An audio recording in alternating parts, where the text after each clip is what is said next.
گندا ہوا ہے تو وہ صوفہ اس نے 10 دکانیں گھوم کے جو ہے پسند کیا تھا اور پیسے مہینوں جمع کر کے خریدا تھا. سو بچی کی شادی جو ہے یہ ایک بہت بڑا فریضہ ہوتا ہے ماں کے اوپر باپ کے اوپر کہ اس کے لیے جمع کرے, پوری لائف جمع کرتے. آپ کا یہ ہمارا کام تو نہیں ہے حسین لکھانی ٹرسٹ کا, لیکن آپ کی وجہ سے یہ کام ہم نے سٹارٹ کیا آج, اور انشاءاللہ ان کے جو بھی اخراجات ہیں وہ میں نے جو ہے بات کر لی عارف لکھانی صاحب سے اور وہ میں نے اسپانسر کر دیا ہے. سو حسین لکھانی ٹرسٹ کی طرف سے ہو جائے گا.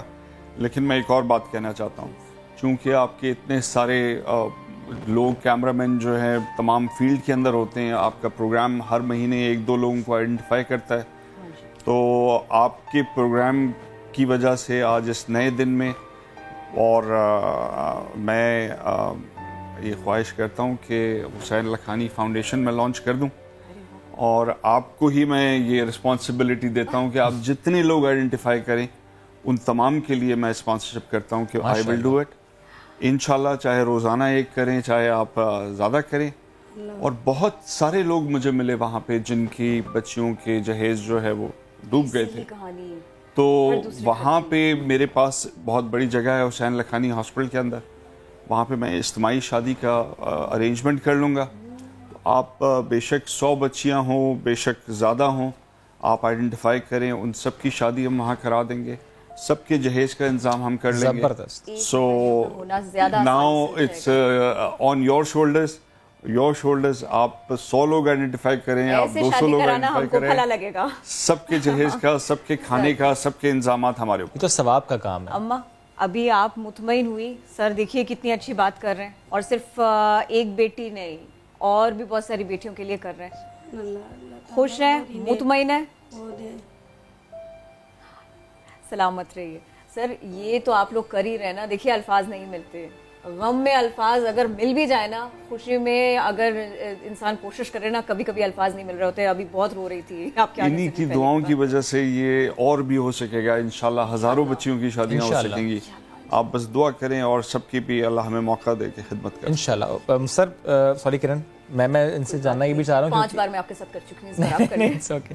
حنیت صاحب, آپ لوگوں نے تو ہاسپٹل بھی سٹارٹ کیا اور ہم نے کچھ ویڈیوز دیکھی, وہاں پر بھی پانی آ گیا تھا, تھوڑا سا وہ بھی شیئر کریں, کیونکہ آپ لوگ تو کرونا کی سچویشن میں بھی بہت بڑھ چڑھ کر کام کر رہے تھے. دیکھیں بڑی مشکلوں سے ہم نے کرونا کا سینٹر بنایا تھا, اور لاکھوں کروڑوں روپے کے ایکوپمنٹس تھے, جو ایکس رے مشین ہے 10-12 لاکھ کی, دوسری ایکس رے مشین 10-12 لاکھ کی, پھر آکسیجن پلانٹ, پھر یہ جو نیگیٹو پریشر کا سسٹم ہوتا ہے, ایک وینٹیلیٹر جو ہے وہ 10-10 لاکھ روپے کا ہوتا ہے. تو وہ سارا جب پانی آیا وہ اتنی تیزی سے 4-5 فٹ اوپر تک چلا گیا کہ بہت سارے کمپیوٹرز, بہت سارے ایکوپمنٹس خراب ہو گئے. لیکن اللہ نے کرم کیا, دیکھیں یہ بھی میری تو کوئی اوقات نہیں ہے کہ میں یہ بناتا, اللہ نے وسیلہ بنایا اور ساری چیزیں ہو گئیں. اور میں آپ کو بتاؤں 2 دن لگے, لکیلی میں وہاں پہ تھا, بہت سارا ایکوپمنٹ ہم نے اٹھا کے فرسٹ فلور پہ لے گئے, اور 2 دن کے اندر دوبارہ صاف ہو گیا, بہت سارا ایکوپمنٹ بچ گیا, اور دوبارہ سے بھی آرون اب آپریشنل ہے ہاسپٹل دوبارہ سے. بٹ دیکھیں پروگرام کے توسط سے میں بات کہنا چاہتا ہوں کہ یہ بے شک قدرتی آفت ہے, اور یہ آفت صرف یہاں پہ نہیں ہے, ابھی آپ نے دکھایا پورے ملک کے اندر جو ہے سیلاب آ رہا ہے. اس میں ایک کھجور بھی, بلکہ آدھی کھجور بھی کوئی دے گا وہ صدقہ ہوگا. ہر آدمی کو یہ صدقہ کرنا چاہیے. یہ کاروبار ہے, یہ کاروبار اللہ کے ساتھ ہے, اللہ کہتا ہے کون جو ہے. ہزار کاروبار سے سو بیسکلی ہم خوش قسمت ہیں کہ ہمیں یہ موقع اللہ دے دے. اپنی نیت رکھنی چاہیے, اور اللہ نیت پہ ہی دیتا ہے. دوسری بات میں یہ کہوں گا کہ یہ اگر جیسے سرجانی ٹاؤن کی بات ہوئی, ان کے ایریا میں پانی آنے کی وجہ جو ہے یہ اس سال نہیں ہر سال آتا ہے, وجہ یہ کہ ڈرینیج سسٹم ہی نہیں ہے. اور یہ رسپانسبلٹی ہماری ہے, حکومت کی ہے, کہ یہ ساری فیسلٹیز لوگوں کو دے. یہ لوگ غریب اتنے زیادہ ہیں اس لیے کیونکہ ان کو آگے بڑھنے کے مواقع ہم نے نہیں پرووائڈ کیے. کہ ہر سال جب تھوڑا سا یہ آگے بڑھتے ہیں تو ایسی ایک آفت آتی ہے اور یہ بہت پیچھے چلے جاتے ہیں. غربت کی وجہ جو ہے یہ حکومت ہے, اور یہ کرپشن ہے حکومت کی. ہمیں یہ اگر ہم ٹھیک کر دیں نا تو یہ شہر بھی باقی شہروں کی طرح جو پورٹ سٹیز ہیں دنیا کی اس کی طرح پھلے گا پھولے گا, اور ان کی انکم زیادہ لوگوں کو ہیلپ کر پائیں گے, اور زیادہ پریشان لوگوں کو ہیلپ کی ضرورت ہی نہیں ہوگی. دیکھیں اگر ان کی 16,000 انکم ہے وہ 1,60,000 ہو جائے گی اگر ہمارا شہر آگے بڑھ رہا ہوگا.